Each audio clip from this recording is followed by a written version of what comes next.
사랑은 어느 날 교통사고처럼 불시에 찾아온다고 하죠. 옛날엔 그 말이 잘 이해가 안 됐는데요. 한 여자를 만나면서 그 말의 뜻을 몸소 실감했습니다.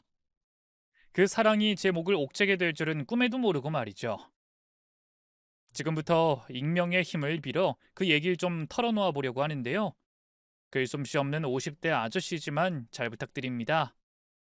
그럼 시작해 보겠습니다. 저는 서울 외곽에서 작은 내과를 운영하는 의사입니다. 동료들과 마찬가지로 의대를 졸업해 인턴 레지던트 과정을 거쳤고 대학병원에서 경력을 좀 쌓다가 30대 후반에 제 개인 병원을 차렸죠. 개원이 다른 의사들에 비해 좀 빠른 편이었어요.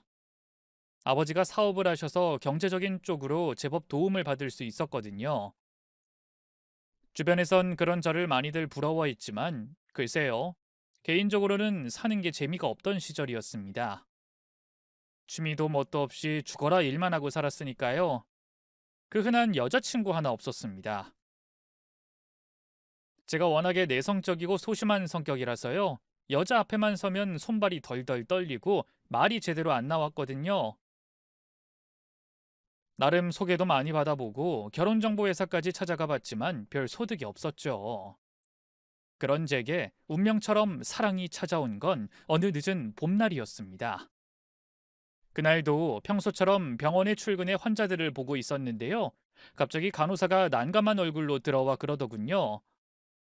저기 선생님, 혹시 환자 한 분 바로 봐주실 수 있을까요? 따로 예약은 안 하셨는데 몸 상태가 너무 안 좋아 보이셔서. 저희 병원이 나름 동네에서 입소문난 곳이라 예약 없이 당일 진료는 힘든 곳이었거든요. 세칙이라니. 평소라면 원칙대로 안 된다고 했을 테지만 간호사가 표정이 너무 심각해 바로 알겠다고 했습니다. 물론 뒤에 기다리던 다른 환자분들에겐 양해를 구했고요. 그렇게 잠시 후 간호사와 함께 한 여자가 진료실 문을 열고 들어섰습니다. 눈에 띄게 야윈 체형에 안색도 어둡고 잔기침을 하며 숨을 가쁘게 몰아쉬더군요. 기침이 심해서요. 감기인 줄 알았는데 이상하게 열이 안 떨어져서. 목소리는 나긋했지만 그 속엔 지친 기색이 묻어나 있었어요. 진찰을 해보니 체온은 높은데 혈압은 낮고 맥박도 빠르더군요. 폐렴이 의심돼 바로 엑스레이와 혈액 검사를 권했죠. 그런데 그 말을 듣자 여자가 고개를 세차게 흔들었어요. 아니요, 검사 안 해도 돼요. 그냥 열 떨어지게 약만 주세요. 그렇게는 안 됩니다. 상태가 심각해요. 우선 엑스레이부터 찍어보고. 저 그럴 돈 없어요.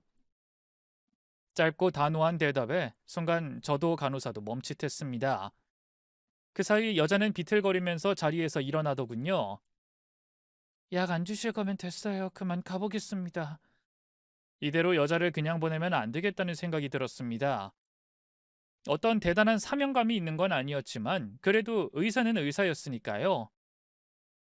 아픈 환자가 돈이 없어 그냥 간다는데 어떻게 못 본 척 하겠습니까? 저는 바로 달려가 그녀를 붙잡았습니다. 저기 잠시만요. 돈은 안 받을 테니까 그러니까 추가 검사 받고 치료 받으시죠. 그러자 여자가 빤히 저를 올려다보다 그러더군요. 왜요? 네? 왜 돈 안 받고 공짜로 치료를 해주겠다는 건데요? 그건 제가 의사 선생님처럼 공부 많이 한 똑똑한 사람은 아니지만 그래도 바보는 아니거든요. 세상에 공짜가 없다는 것 정도는 알아요. 나를 세우고 차갑게 말하는 그녀 앞에서 할 말을 잃었습니다. 도대체 어떤 삶을 살아왔으면 이렇게까지 방어적일까 싶었습니다. 세상 모든 호의엔 반드시 대가가 따른다고 믿는 듯한 말투. 누군가에게 크게 대어본 사람 같았어요. 망설이던 저는 그녀가 문을 나서기 전에 다시 한번 조심스럽게 말했어요. 이건 그냥 이유 없는 호의가 아니라 의사로서의 사명감일 뿐입니다. 환자분은 지금 폐렴 초기일 가능성이 높아요. 물론 당장 입원할 정도는 아니지만 그냥 놔두면 금방 악화됩니다. 오늘 밤에 열이 더 오르고 숨쉬기 힘들어질 수도 있어요. 간단한 검사만 받고 가세요. 돈은 정말 받지 않을게요. 제 진심이 통했을까요? 그녀는 한참을 절 바라보다가 마침내 자리로 돌아왔습니다. 그렇게 저는 엑스레이와 피 검사를 통해 그녀의 상태를 확인했고요. 예상대로 초기 폐렴이라는 걸 확인했죠. 항생제 처방과 수액 치료가 필요했기에 며칠 간격으로 몇 번 더 병원에 들르도록 권했어요. 말을 듣지 않으면 어쩌나 했는데 다행히 그날 이후 그녀는 꾸준히 병원을 찾아왔습니다. 처음엔 말수도 적고 경계심이 가득하던 그녀였지만 진료를 이어가며 조금씩 마음을 여는 게 느껴졌습니다. 저는 굳이 신상이나 과거를 묻지 않았어요. 대신 몸은 좀 어때요? 오늘은 따뜻하게 입고 오셨어요? 같은 사소한 말로 안부를 건넸죠. 그렇게 2달쯤 지났을까요? 치료가 거의 끝나갈 무렵 그녀가 뜻밖의 얘기를 꺼냈어요. 저기 선생님, 저 진짜 공짜로 이렇게 치료받아도 되는 건지 아직도 잘 모르겠어요. 괜찮습니다. 애초에 제가 치료비 안 받겠다고 한 거잖아요. 부담 가지실 거 없어요. 그래도 사람이 도리라는 게 있는데 제가 가진 건 없지만 그래도 이렇게 그냥 넘어가는 건 아닌 것 같아요. 괜찮으시다면 밥 한 끼 대접해도 될까요? 비싼 건 못 사드리고 그냥 좋아하시는 거 있으면 그거 같이 먹어요. 그녀 나름 미안했던 걸까요? 거절해도 거듭 권하는 통에 결국 어쩔 수 없이 그녀와 저녁 식사를 함께 했어요. 혹시라도 부담이 될까봐 인근에 있는 저렴한 칼국수 집으로 갔죠. 정말 칼국수로 괜찮으시겠어요? 더 비싼 것도 사드릴 수 있는데. 왜요? 칼국수가 어때서요? 저 칼국수 좋아합니다. 여기 맛있어요. 그럼 칼국수 말고 다른 것도 더 시켜 드세요. 만두도 드시고 돈가스도 드세요. 저 그렇게 많이 못 먹어요. 그렇게 그녀와 마주 앉아 칼국수를 먹었는데요. 어색할 거라 생각했는데 의외로 편안하더군요. 그녀는 말수가 많지 않았지만 차분한 얼굴로 제 말을 경청해 줬고요. 대화의 흐름이 끊겨 공백이 찾아올 때마다 고개를 돌려 창밖의 경치를 구경했어요. 그게 묘하게 사람의 마음을 편하게 해주더군요. 여자 앞에서 제대로 말 한마디 못하는 쑥맥이었던 저도 그녀 앞에선 편하게 있을 수 있었죠. 그래서일까요? 평소엔 묻지 못했던 사적인 질문들도 하게 되더군요. 혹시 이 근처에 사세요? 예, 가까워요. 걸어서 15분쯤? 그럼 지금 일은 가끔 마트나 주방에서 단기로 일해요. 몸이 좀 안 좋아서 올해는 못 하고요. 그래서 병원도 못 갔던 거고요. 그래도 아플 땐 꼭 참지 말고 병원으로 오세요. 어지간한 건 제가 치료해 드릴 수 있으니까. 아셨죠? 걱정되는 마음에 당부하니 그녀가 뚫어져라 절 바라봤어요. 그러다 문득 고개를 꾸벅 숙이더군요. 그땐 제가 죄송했어요. 선생님 처음 배웠던 날 너무 무례했죠? 아닙니다. 무례하긴요. 아니에요. 제가 너무 돈 때문에 예민해 있었어요. 선생님이 이렇게 좋으신 분인 줄도 모르고. 얼굴을 돌린 채 작게 내뱉는 그녀의 말에 왠지 모르게 마음이 뭉클해졌습니다. 아마도 그녀는 사람들에게서 상처를 너무 많이 받았던 거겠죠. 누군가에게 도움받는 것 자체를 경계할 수밖에 없을 만큼. 그렇게 생각하니 그녀가 견딜 수 없을 만큼 안쓰러워졌어요. 그녀의 얼굴은 웃고 있었지만 왠지 모르게 두 눈은 너무 쓸쓸해 보였죠. 뭔가 마음 깊은 곳에 오래된 상처를 감추고 있는 사람 같았다고나 할까요? 그래서 저도 모르게 다시 물었어요. 혹시 혼자 사세요? 네, 실은 저 고아예요. 어릴 때 부모님이 일찍 돌아가셔서 쭉 보육원에서 자랐어요. 아, 그렇군요. 그 말에 더 이상 아무 말도 할 수 없었습니다. 괜히 그녀의 해묵은 상처를 잘못 건드리는 건 아닐까 싶더군요. 그런 제 마음을 눈치챈 걸까요? 그녀가 생긋 웃으며 제 손을 잡았어요.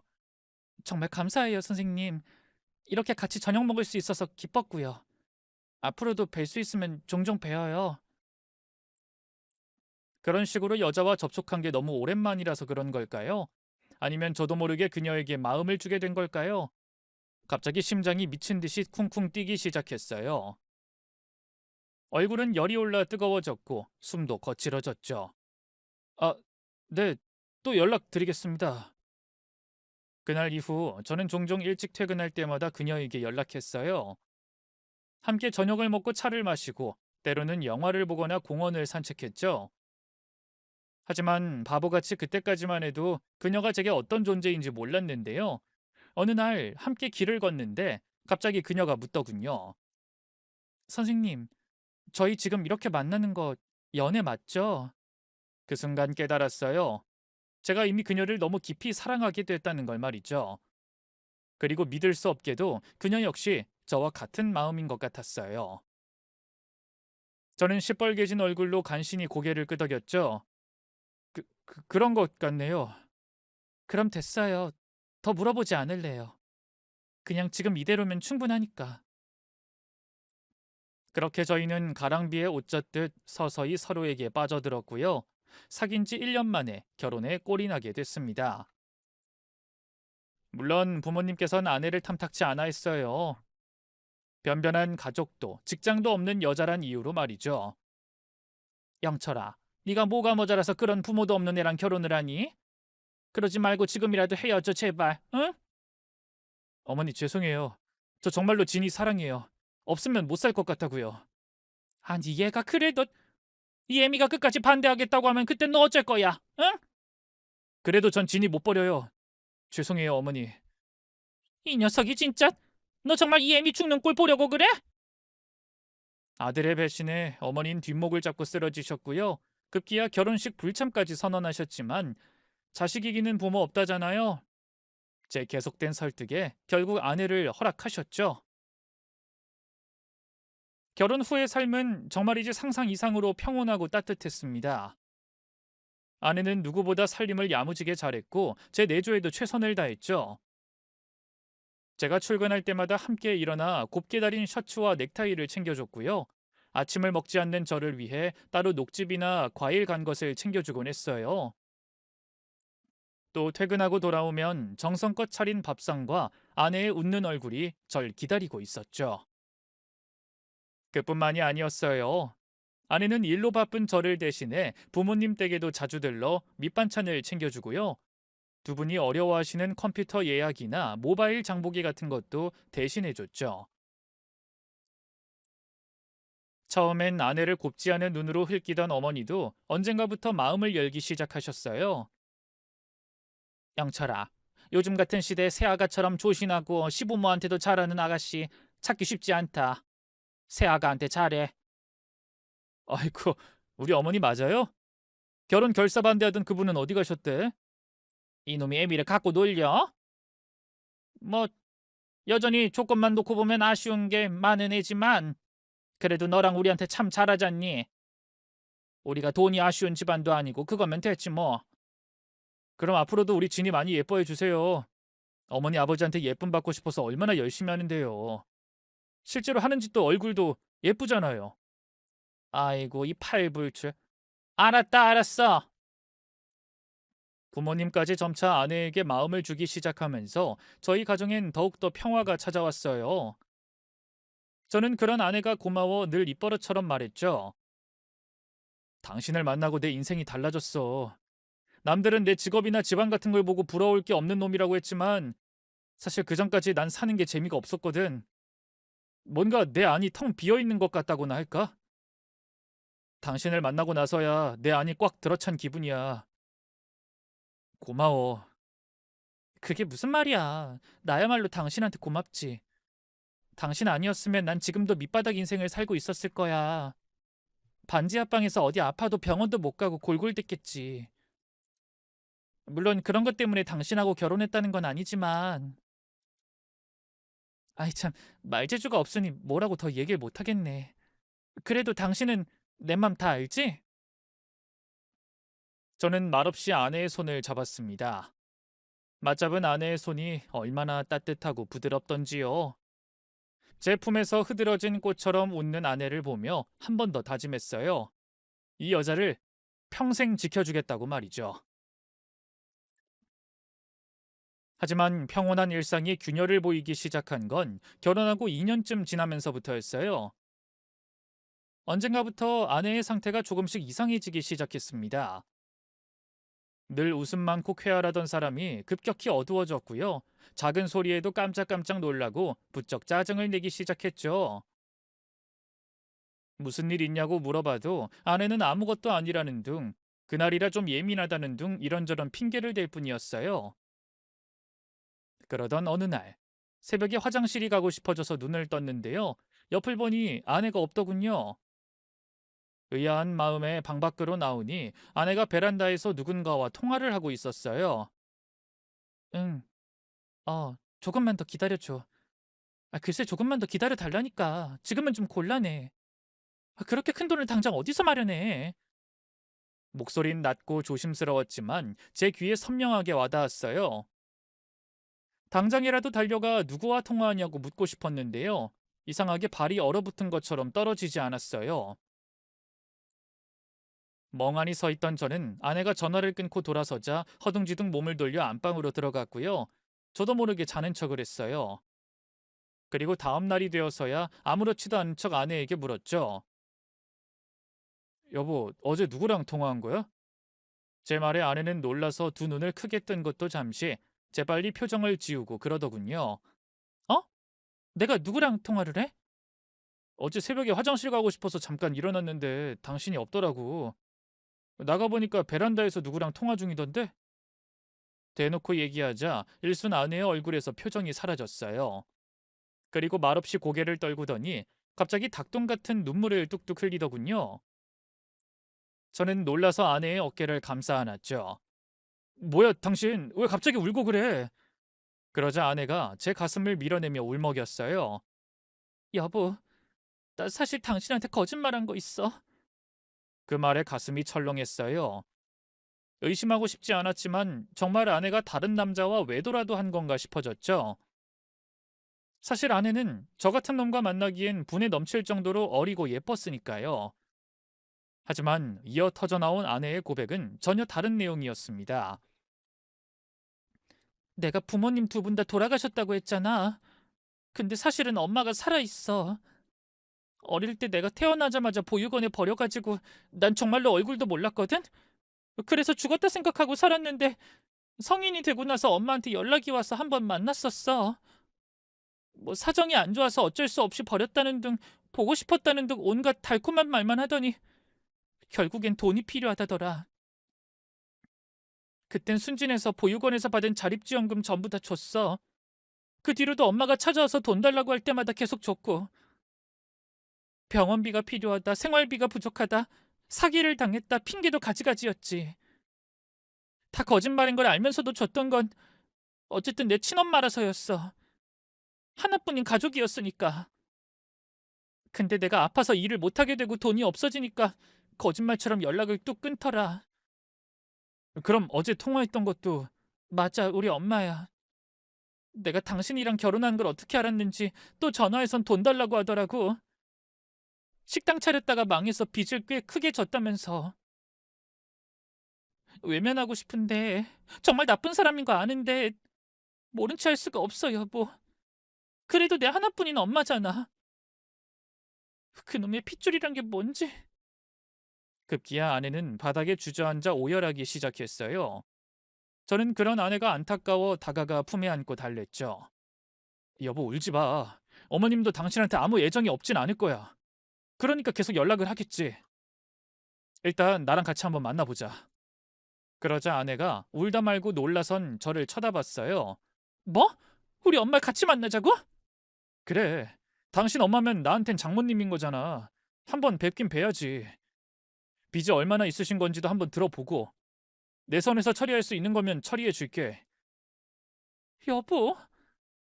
감격해 아무 말도 못하는 아내에게 저는 짐짓 엄한 목소리로 말했어요. 대신 앞으로 나한텐 아무것도 숨기지 말아야 돼.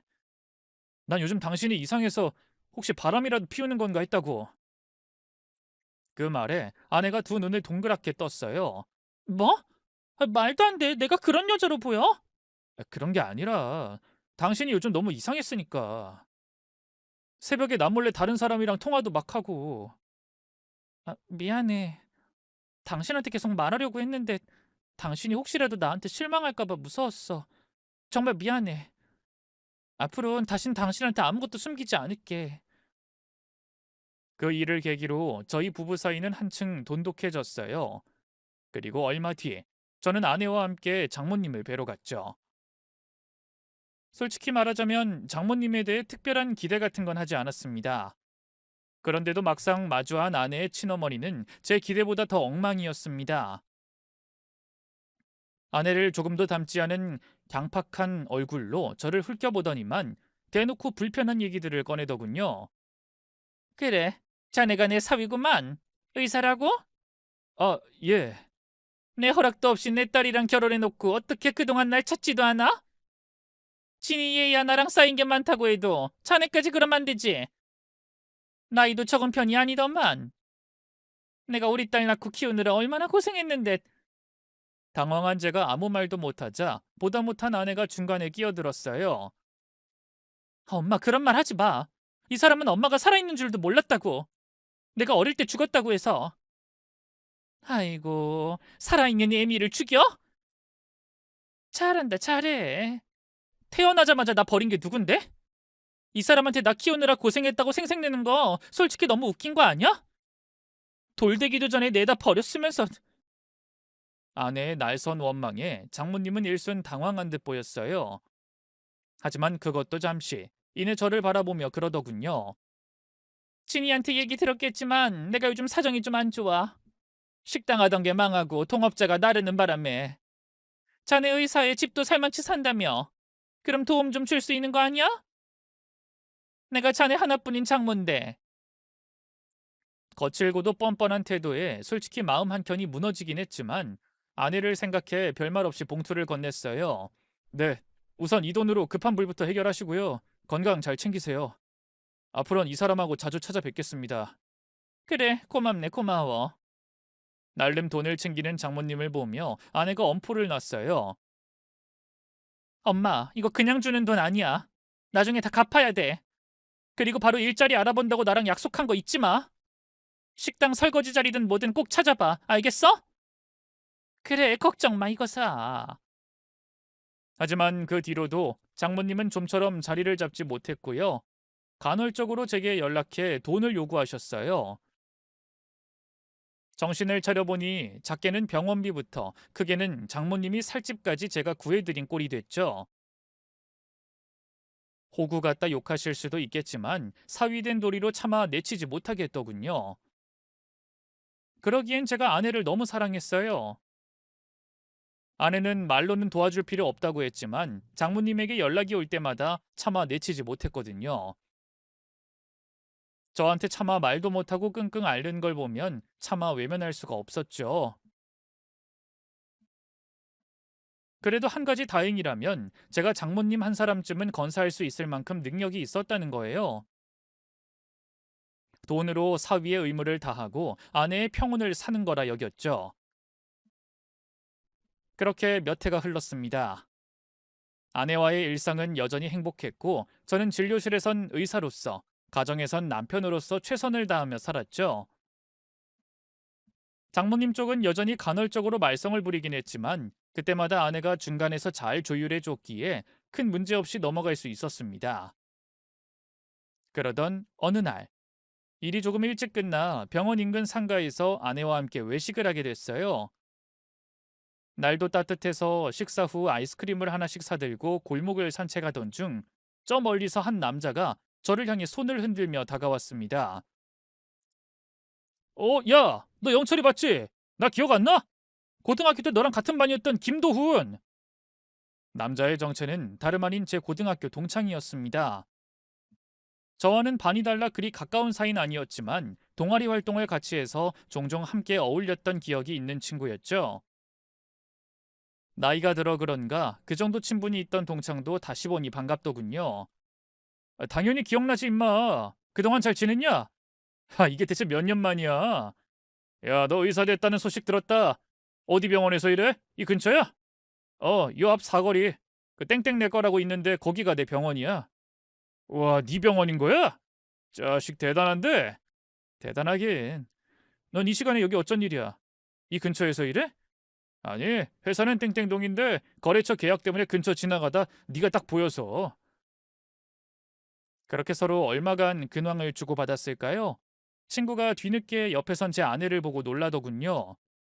근데 이분은 인사해. 내 와이프야. 여보, 당신도 인사해. 이쪽은 내 고등학교 동창 김도훈. 안녕하세요. 저 영철 씨 와이프 박진이라고 해요. 아내가 가볍게 고개를 숙여 인사하자 일순 친구의 눈이 휘둥그레해지더니 순식간에 당황한 기색이 역력해졌어요. 아, 예, 진희 씨. 말까지 더듬으며 흠칫하더니만 제게 이 여자가 진짜 네 와이프야? 하고 한 번 더 묻더군요. 의아한 반응에 저는 미간을 찌푸리며 고개를 끄덕였죠. 그래, 나 4년 전에 결혼했어. 소식 못 들었구나. 아니, 결혼했단 얘긴 들었는데 저기 나 아직 업무 중이거든. 늦기 전에 빨리 거래처 들러야 해서 이만 가볼게. 친구는 허둥거리더니 갑자기 말 그대로 도망치듯 사라져버렸어요. 바뀐 연락처도 서로 교환하지 않고 가버렸죠. 아니, 제가 갑자기 왜 저러지? 여보, 혹시 도훈이랑 아는 사이야? 그러자 아내가 불쾌하다는 듯 눈썹을 찌푸렸어요. 뭐? 말도 안 돼. 난 모르는 사람이야. 왜 저래? 사람을 보자마자 도망가고 기분 나쁘게. 당신 때문 아니고 정말 일이 급해서 그랬던 거겠지. 너무 기분 나쁘게 생각하지 마. 그날의 일은 그렇게 해프닝 정도로 끝나는 듯 했는데요. 아내가 화장실에 가고 싶다고 해서 제 병원에 잠깐 들렀을 때였습니다. 갑자기 데스크에 있던 전화기가 울리기 시작했죠. 이미 영업이 끝난 터라 어떻게 할까 고민하다 응급 환자일 수도 있겠다는 생각에 전화를 받았는데요. 놀랍게도 상대는 제가 아는 사람이었습니다. 바로 동창이었죠. 여보세요? 거기 땡땡 내 거 맞나요? 맞는데 너 혹시 도훈이냐? 너 영철이구나. 옆에 그 여자 아니 네 와이프 있어? 아니 잠깐 화장실 갔어. 근데 너 방금 전엔 왜 그렇게 가버린 거야? 그러자 동창이 조심스럽고도 떨리는 목소리로 말했어요. 영철아, 나 지금 너무 혼란스러운데 네 와이프 이름이 박진이 맞아? 박채영이 아니라? 결혼도 확실히 한 거 맞고? 영문을 알 수 없는 질문에 저는 점점 더 기분이 이상해졌습니다. 갑자기 뭔 소리야? 너 내 와이프랑 아는 사이야? 집사람은 너 모른다고 하던데? 당연히 그 여잔 날 모르겠지. 결혼식에서 한 번 본 게 전부니까. 결혼식이라니 그게 무슨 소리야? 그러자 돌아온 대답은 너무나 경악스러웠습니다. 너 창식이 알지? 나랑 같은 반이었던 박창식이. 그 여자 창식이랑 결혼했던 여자야. 일순 뇌가 멈춰버렸습니다. 이어든 생각은 말도 안 된다였죠. 무슨 헛소리라는 거야. 네가 뭔가 착각한 거겠지. 착각한 게 아니야. 넌 안 친해서 결혼식도 안 갔겠지만 난 걔 결혼식에 갔었어. 그때 신부 얼굴 선명하게 기억하고 있다고. 아까 인사할 때 보니까 얼굴에 점 위치며 목소리까지 똑같았어. 오늘 네 옆에 있던 그 여자 창식이 와이프 맞아. 뭐라고? 난 와이프가 이혼녀란 얘긴 들은 적이 없는데. 아내가 제게 과거를 속였을지도 모른다는 생각에 눈앞이 캄캄해졌어요. 하지만 동창이 알려준 끔찍한 진실은 거기서 끝이 아니었습니다. 너 진짜 아무것도 모르는구나. 창식이 이혼한 게 아니야. 그랬으면 내가 아까 그렇게 사색이 돼서 도망치진 않았겠지. 그게 무슨 말이야? 이혼이 아니면 창식이 죽었어. 결혼하고 1년도 안 돼서 교통사고로. 뭐? 창식이가 죽었다고? 그래. 근데 그 사고 뭔가 좀 이상했어. 이상하다니. 창식이가 주말에 혼자 술 먹고 드라이브하다 사고 당한 건데 창식이가 절대 음주운전할 놈이 아니거든. 차 가져왔으면 아무리 주변에서 권해도 절대 술 안 먹었다고. 그리고 사실 창식이가 결혼하고부터 와이프 때문에 힘들어했어. 확실한 물증은 없지만 바람 피는 것 같다고. 그땐 그냥 네가 너무 예민하게 생각하는 것 같다 하고 넘겼는데 창식이 사고로 죽고 나니까 좀 그런 거야. 나 말고도 그렇게 생각하는 사람이 많았는지 말들이 많았어. 창식이 보험금이나 재산 다 그 여자한테 갔으니까. 경찰 조사에선 무혐의로 끝났지만 그 여자가 창식이 죽인 거 아니냐는 말 우리끼리 꽤 오래 돌았었어. 난 지금도 기억나. 장례식장에서 창식이 동생이 술에 취해서 그 여자한테 막 소리 지르던 거. 네가 죽였잖아, 네가라고. 동창의 말에 숨이 멎을 것 같았어요. 그런 제 상태를 아는지 모르는지 동창이 계속해서 말을 이었죠. 그러니 내가 아까 네 옆에 선 그 여자를 보고 얼마나 놀랐겠냐. 더군다나 네 와이프라니. 말도 안 돼. 네가 비슷한 사람을 착각한 거겠지. 아니야, 내가 헷갈릴 리가 없어. 결혼식에서도 봤고 장례식장에서도 봤는 걸. 영철아, 진짜 부탁인데 그 여자 뒷조사 한 번만 해봐.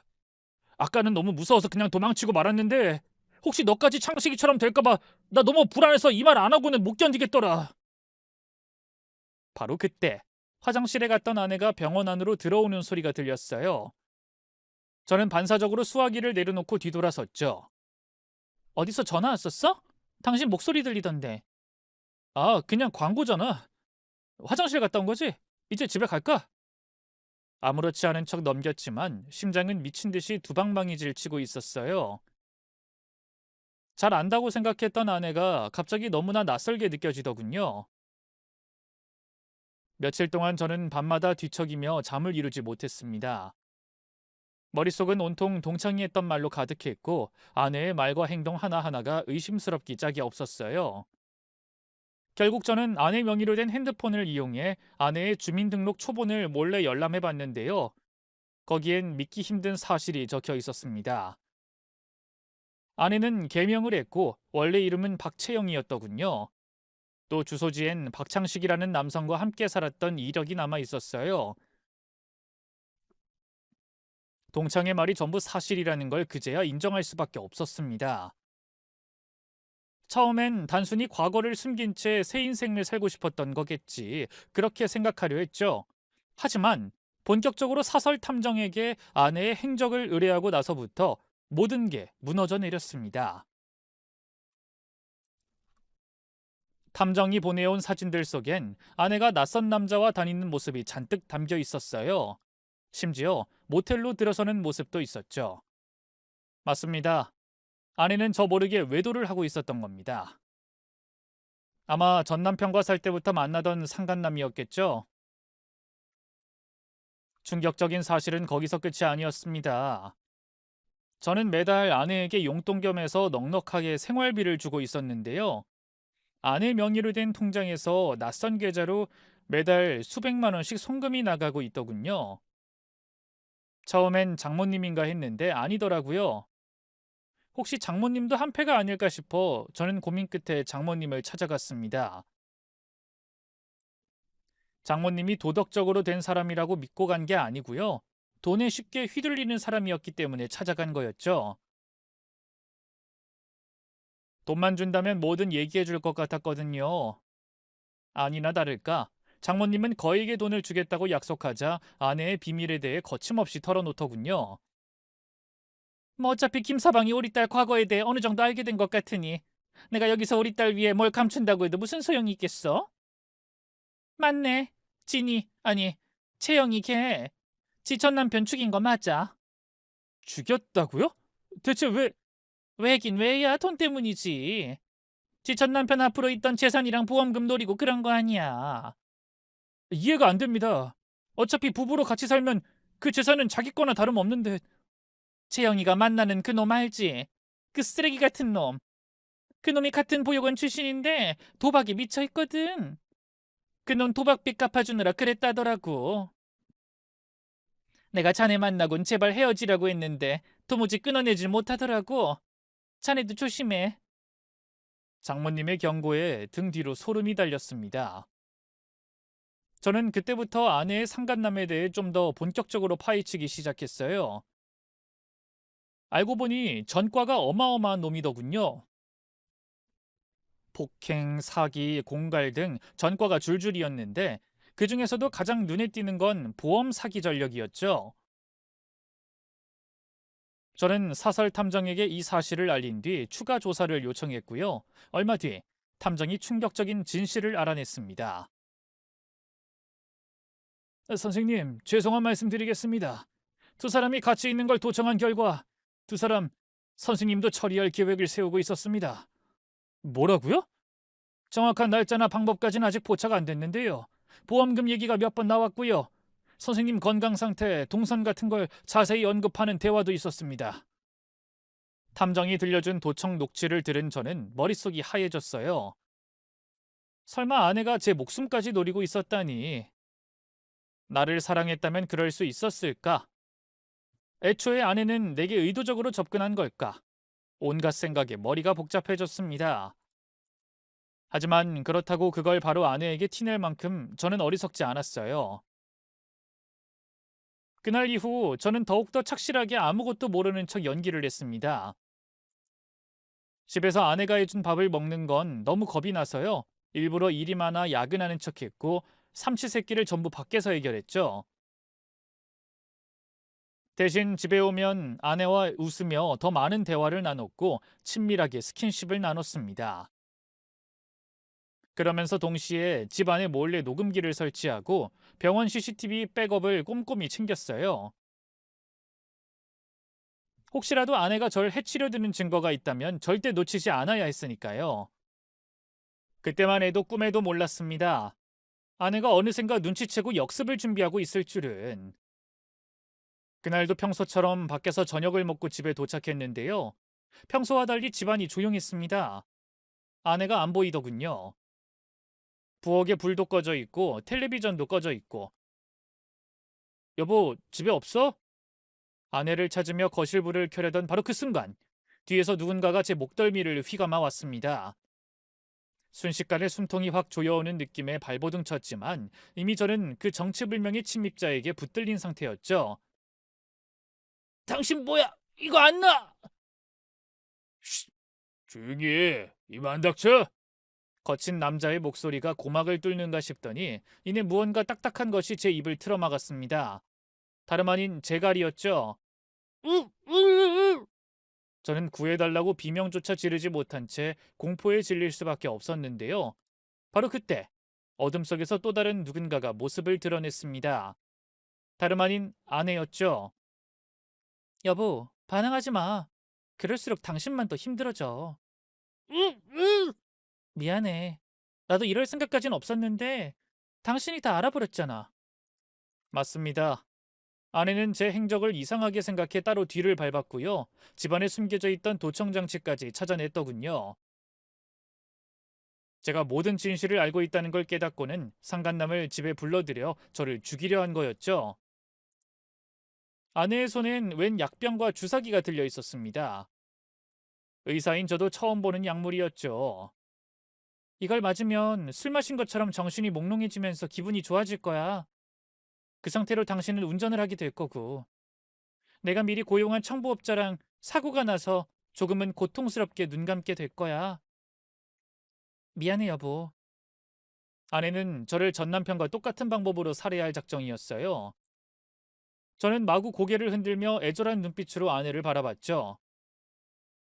한때 너무나도 사랑했던 여자가 저를 죽이려 한다는 걸 도무지 믿을 수가 없었습니다. 그 순간 아내가 잠깐 흔들리는 게 느껴졌어요. 약병을 쥔 그녀의 손이 흔들리기 시작했죠. 하지만 곧 저를 틀어잡고 있던 상간남이 쏘아붙였습니다. 뭐 하는 거야? 얼른 주사 넣어! 너 설마 이 자식한테 진심이었던 건 아니지? 지금 망설이면 다 끝이야. 너도 나도 끝이라고! 정신 안 차려! 나도 알아. 알긴 뭘 알아! 인연이 누구 인생 말아먹으려고! 얼른 주사 안 놔! 저는 상간남이 아내에게 정신이 팔린 그 틈을 놓치지 않았어요. 본능적으로 팔꿈치를 뒤로 들어 올려 상간남의 복부를 때렸고요. 상간남이 억소리를 내면서 무너지는 사이 그 품에서 빠져나왔죠.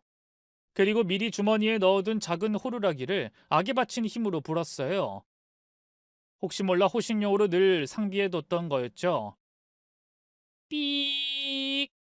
귀를 찢는 듯한 고음이 거실을 울렸고 아내가 비명을 질렀습니다. 뭐야? 이게 무슨 소리야? 젠장 이 자식이! 그 사이 내연남이 다가와 저를 밀쳐 넘어뜨리려 했지만 저는 미끄러지듯 거실 탁자 아래로 몸을 던졌어요. 팔꿈치가 날카로운 모서리에 부딪히며 살이 찢기는 느낌이 들었지만 아플 틈도 없었습니다. 지금 경비원들이 오고 있어. 니들 끝이야. 닥쳐! 호루라기 하나로 무슨? 내가 미리 아파트 경비 아저씨들한테 말해뒀거든. 호루라기 소리가 들리면 바로 출동해달라고. 제 말에 상간남과 아내의 얼굴이 하얗게 질렸어요. 어떻게 자기야? 이대로 경비원 오면 뭐라고 해? 이씨, 낸들 알아? 이게 다 너 때문이잖아. 그러게 왜 망설여서. 저는 둘이 싸우는 틈을 타 탁자 밑을 빠져나와 문 쪽으로 달려갔고요. 현관문을 열자 복도 끝 엘리베이터 쪽에서 경비원 2명이 달려오는 모습이 보였습니다. 아유, 선생님 괜찮으세요? 호루라기 소리가 들리던데 선생님이 부르신 거예요? 그제야 저는 무너진 듯 바닥에 주저앉았고 가쁜 숨을 몰아쉬며 경비원의 어깨를 잡았습니다. 아내, 제 아내랑 상간남이 절 해치려 했어요. CCTV에 다 녹화돼 있을 테니 제발 경찰 불러주세요. 제가 경비원들에게 자초지종을 설명하는 사이 상간남과 아내는 도망칠 궁리를 했는데요. 쉽진 않았습니다. 현관은 저와 경비원들 때문에 막힌 상태였고 창밖으로 도망치려고 해도 고층 아파트라 뛰어내리면 즉사였으니까요. 결국 두 년놈은 도가니 든 쥐처럼 꼼짝없이 갇힌 채 어쩔 줄 몰라 했고요. 경찰이 도착하자 순식간에 제압당했습니다. 저는 복도 한쪽에 주저앉아 피투성이가 된 팔을 부여잡은 채 멍한 눈으로 그들을 바라봤어요. 상간남은 소리치며 경찰에게 저항했지만 건장한 경찰 여러 명을 이길 순 없었죠. 아내는 수갑이 채워진 채 경찰들에게 끌려가다 말고 갑자기 제게 달려와 흐느끼기 시작했어요. 여보, 미안해. 정말로 당신을 해치려던 건 아니었어. 내가 망설이던 거 봤잖아. 난 정말 당신 사랑했어. 아니, 사랑해. 당신이 날 정말 사랑했다면 애초에 그 상간남하고 계속 만나지도 않았겠지. 오늘 집에 날 죽일 작정으로 불러들이지도 않았을 테고. 아니야, 나도 그러고 싶지 않았어. 근데 그 인간이 자기 말 안 들으면 당신한테 모든 걸 다 말해버리겠다고. 무서웠어. 당신을 잃는 게. 그래서 계속 거짓말하는 수밖에 없었어. 그치만 나 당신 정말 사랑해. 아내는 제 앞에서 닭똥 같은 눈물을 뚝뚝 흘렸어요. 가녀린 외모 때문인가 그 모습이 마치 드라마 속 여주인공 같더군요. 하지만 아내의 실체를 모두 알게 된 제 입장에선 끔찍할 뿐이었네요. 가증스러운 연기 그만해. 나 당신에 대해 전부 다 알고 있으니까. 내 동창 박창식, 당신 전 남편을 죽인 것도 당신이잖아. 장모님한테 다 들었어. 나도 그렇게 죽일 작정이었겠지? 내 재산과 보험금을 노리고. 아니야. 그래, 내가 전 남편 그렇게 만든 건 맞는데 다 그 인간 때문이었어. 자기 도박빚 갚으려고 계속 날 이용했다고. 난 그냥 끌려다닐 수밖에 없었어. 내가 무슨 힘이 있었겠어? 나도 전 남편 그렇게 보내고 죄책감으로 얼마나 힘들었는데.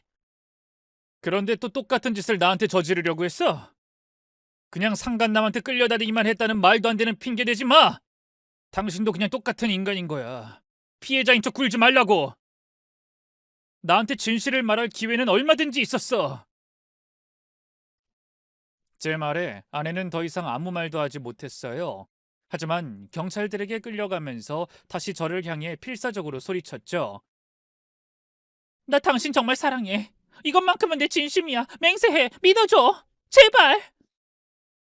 그 사랑 고백이 어찌나 공허하게 들리던지요.